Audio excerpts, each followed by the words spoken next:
They say an apple never falls far from the tree, and if you take that as a literal statement, well, it's most certainly true at Small's Apple Farm. Apples are everywhere, so many in fact, the apples are weighing down the branches and falling off on their own. Jim Small says he's excited this year is better than last, but making up for lost profits is a lost cause. You hope you do, but it never seems to work that way, because one thing about a frost is everybody who's got an apple tree in their yard, they didn't have an apple on their trees last year either. Where this year they're just completely loaded, just like I am. Which means the price of apples must go down. Simple economics of supply and demand. Last year on any given tree out here, there was only about a half a dozen apples, and they were at the very top of these trees.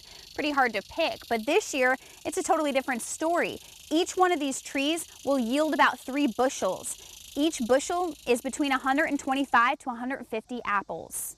Last spring, the weather was warm enough, the apple buds began to bloom, and then the frost hit, which killed off most of the buds. And that's the critical difference between 2012 and 2013. The late winter this year didn't do any damage because the buds hadn't begun to bloom yet. The further the bud is less developed, the more cold air it takes to kill that bud.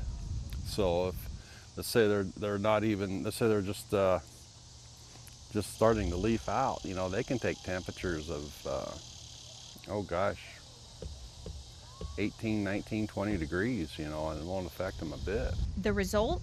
Hundreds and hundreds of apples. Well, we've got a lot of them, so maybe it is the year of the apple.